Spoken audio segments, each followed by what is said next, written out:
This channel's content is strictly for educational and informational purpose and does not endorse or promote any form of violence, harm, illegal activities, self-injuries and communal disharmony. RG Kar কাণ্ডের মধ্যেই ফোঁস করে বিতর্কে অশোকনগরের তৃণমূল নেতা অতীশ সরকার মঞ্চ থেকে হুঁশিয়ারি দিয়ে বললেন, কেউ মুখ্যমন্ত্রীর বিরুদ্ধে কুরুচিকর পোস্ট করলে বাড়ির দরজায় তার মা বোনেদের বিকৃত ছবি টাঙিয়ে দেওয়া হবে।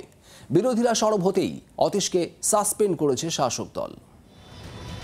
আরজিকর কাণ্ডের প্রতিবাদে অশোকনগরে শাসক শিবিরের সভা। মঞ্চের টাঙানো ব্যানারে বড় বড় অক্ষরে লেখা, মা বোনেদের সম্মান আমাদের সম্মান। সেই মঞ্চে দাঁড়িয়েই মা বোনেদের ছবি বিকৃত করে টাঙিয়ে দেওয়ার হুঁশিয়ারি দিলেন তৃণমূল নেতা অতীশ সরকার। সকালবেলা উঠে দেখবেন যে মমতা বন্দ্যোপাধ্যায়কে ফেসবুকে আপনি ব্যক্তি কুৎসা করছেন, যে মমতা বন্দ্যোপাধ্যায়কে চরিত্র নিয়ে গালাগালি করছেন, আপনার বাড়ির দরজায় গিয়ে আপনার মা বোনকে বিকৃত ছবি করে আপনার বাড়ির দেওয়ালে টানিয়ে দিয়ে আসবো। শুনে রাখবেন, আজকে দাঁড়িয়ে বলে গেলাম। বিরোধীদের উদ্দেশ্যে ফোঁস করার হুঁশিয়ারি দিলেন অশোকনগরের প্রাক্তন তৃণমূল কাউন্সিলর। সাবধান হয়ে যান, রাজপথে তৃণমূল কংগ্রেস ধৈর্য নিয়ে বসে আছে। আমরা যদি একটু পাড়ায় পাড়ায় সন্ধ্যে সকালবেলা একটু ফোঁস করি, পারবেন তো বাড়ি থেকে বেরাতে? অতীশের এই ভিডিও প্রকাশ্যে আসতেই নিন্দায় সরব ডান বাম সব পক্ষ। এদের নেত্রী তিনি নিজেই দাবি করেন গুন্ডাদের নিয়ে নেতৃত্ব দেন, সেই গুন্ডারাই এখন চারপাশে ঘুরে বেড়াচ্ছে।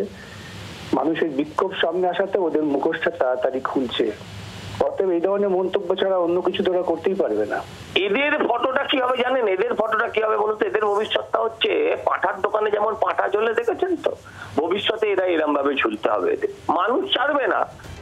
বিতর্ক বাড়তেই অতীশকে সাসপেন্ড করার সিদ্ধান্ত নেয় জোড়াফুল শিবির।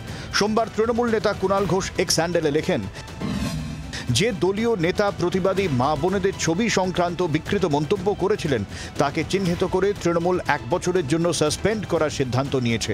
এই আচরণের নিন্দা করছে দল। অতীশের বিরুদ্ধে ব্যবস্থা নেওয়ার পরেও বিতর্ক থামছে না। কটাক্ষের সুরে বিরোধীরা বলছেন, অতীশের মতো নেতারাই তৃণমূলের প্রকৃত সম্পদ। অশোকনগর থেকে মনোজ মণ্ডলের রিপোর্ট, জি 24 ঘন্টা। বাংলার আওয়াজ, বাঙালির আবেগ, জি 24 ঘন্টা।